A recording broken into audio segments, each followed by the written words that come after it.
My name's Missy McClain, and I'm from Akron Children's Hospital, here today to talk a little bit about childhood trauma and how it impacts young people. So when we're talking about trauma, it's really important to understand that lots of young people experience trauma every single day, and you may be in contact with a young person who has experienced trauma. When we're talking about trauma, trauma really is a combination of a child's perception and an event. So it may not just be one event, it's also that perception that's very important. So with that perception, a child needs to have either experienced a direct threat to their life or safety, a threat to the life or safety of someone that they love, or any type of overwhelming sense of hopelessness, helplessness, or fear. So this might be a child who's experienced a car accident, who now is experiencing some overwhelming sense of fear. This is very important to know that all young people can be exposed to different types of trauma. The first type of trauma is an acute trauma. This trauma is a one-time event, like a car accident or a house fire. The second type of trauma is a chronic trauma. This is a trauma that young people experience over a duration. So this might be witnessing domestic violence in the home, experiencing poverty, or experiencing a deployed parent. There's also children who experience what's called complex trauma. Complex trauma is when a child is experiencing more than one type of trauma. So we may know a child who is experiencing neglect at home while witnessing drug abuse in the home, then witnesses an arrest of a parent, and then has an incarcerated parent. This child has multiple traumas stacked on top of them. So when a child experiences trauma, this can have a very serious impact on their life and on their future. So physically, children experience chronic illness when they've experienced trauma. They can have frequent belly aches, headaches. They are frequent flyers down to the health clinic. They're really not feeling so hot. They can also have some really serious emotional impact, including a difficulty in regulating emotions, overreacted emotional responses, as well as difficulty communicating some of those emotions. They can also have some pretty serious cognitive impact as well. Some kids who experience trauma can have difficulty with attention and with test taking and memory. This is important to remember that trauma has an impact not just on the child's life now, but it can impact the child for the rest of their life. When children experience trauma, it can impact them for the rest of their life. A study that was started in the 1990s showed that the 10 most common traumas that kids experience, including verbal emotional abuse, physical abuse, sexual abuse, as well as emotional neglect, physical neglect, loss of parent in the household, mental illness in the household, drug abuse in the household, incarceration in the household, that these 10 things can impact a child so much that it can impact their future health outcomes. So it's so important that we recognize that this is an issue that young people experience and can have a very serious impact. So when we're working with a child in our environment, what we typically see are triggers. So when a child experiences a trigger, it is a reaction to a relatively small event that seems to have this really over-exaggerated emotional response. So maybe a child might be frustrated or upset with a homework assignment or upset that a school supply was taken from them. And so then we as the adults might even put interventions around that trigger space. Well, here's enough school supplies that no one will ever touch. But we're really not addressing the serious issue, because when children experience trauma, they have trigger events that remind them of that trauma event. So putting an intervention around the trigger doesn't really help the situation. So what can we do to help? It's important first to recognize that these children have experienced something so seriously and that they deserve our empathy, and that even if their behaviors are difficult at times, they're not behaving this way just to be mean or hurtful.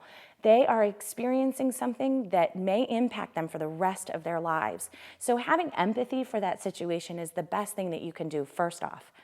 The second thing that you can do is make sure that you create clear expectations for your involvement with them. So when you're meeting, make sure that they understand these are the 3 things that we're going to get done while we're together, and these are the 3 ways that we can behave with one another. Being very clear about expectations and providing strong structure for students can be incredibly helpful. The third thing that you want to do is make sure that you continue to build relationships through positive conversations about stuff that isn't related to school or other things that stress them out. Talk about the baseball game, talk about video games, just have fun and build those relationships with them. Another really great thing that you can do is teach deep breathing. I know we always talk about deep breathing, but deep breathing is so important, and it's not fancy and it's not new, but it works when you work it.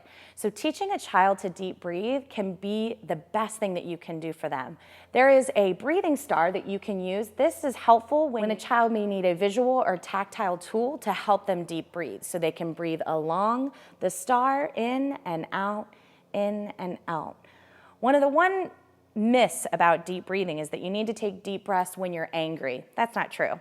You need to take deep breaths when you're annoyed. Helping children understand the difference between feeling annoyed and angry can mean all the world, because if we teach them how to deep breathe, it's very important that we teach them when to deep breathe as well. Sometimes the child may experience a traumatic reaction, and it's important that we're ready and prepared for when it happens. So using what's called the progression of acceleration is a very important tool that you can use. First, identify the behaviors that the child shows when they are calm and ready to work with you. Maybe they are a little bit fidgety, maybe they're laughing or singing, but they're calm and they're ready to be a part of your interaction. Also start identifying some possible triggers. Maybe when we ask kids to put the crayons away or when we ask kids to put the Chromebooks away, that's when those triggers start coming up. Once we recognize those individual triggers for that child, it can be very helpful to then recognize rising agitation. Rising agitation is squirrely behavior. Do they talk a lot? Are they getting up and moving around a lot? That squirrely behavior is a key thing to identify, because when we identify squirrely behavior, we can start figuring out what types of redirection tools can work for them. Redirection is meant to be used during squirrely rising agitation. So maybe the child is redirected by inviting them into a new activity. Maybe the child is redirected by just getting closer proximity to them. Maybe redirection can be provided through starting a new activity. All different types of redirections work with all different types of kids, but that squirrely behavior is when you do it. Once a child moves into what's called acceleration, or a focused behavior, this might look aggressive or severely withdrawn. Once a child's moved into that acceleration behavior, they can no longer be redirected, and they must first be de-escalated before they can be redirected.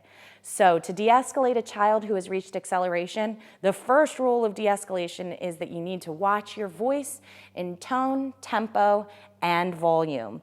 I sometimes find that when children go up to a 10 of stress level, we go right on up there with them. So we need to make sure that our practiced voice is nice and steady and smooth and calming. We don't want to raise our voice in tempo, raise it in volume or in tone. Keep that voice nice and smooth. The next thing we want to do is we actually want to make unrelated observations, like, oh, I see you have Spider-Man on your book bag, or, oh, did you catch the game last night, or what's your favorite color? Making bland, unrelated observations and then following those observations up with unrelated questions. This helps children get from that emotional part of their brain right into their thinking part of their brain. Once they have calmed down from a 10 to an 8, they're ready to get some type of calming item, whether that be a toy or coloring pages or even just a squeezy ball, something to calm them down to a place where now they're going to be able to be redirected and re-engaged into the work. So redirection is possible, and then escalation requires de-escalation. Once a child is de-escalated, you can begin to start pushing those relationship building tools again. Things like building resilience. Resilience is built through sense of humor, through problem solving, and those 40 developmental assets. If you start looking at those 40 developmental assets, things like integrity and responsibility and problem solving, all of that's in there. So those 40 developmental assets really can help you build that child's resiliency. By providing the 40 developmental assets, we really are providing the children the tools that they need to survive and thrive as adults. There's nothing better. More than anything, to build a relationship with a child is just being there. Being that trusted adult that they can come and talk to about the stressors that they're experiencing in their life, that they can talk to about the fun things that they have going on, just being there.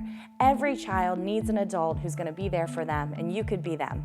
So thank you so much for spending a few minutes with me, and I hope you go out and have wonderful relationships with kids.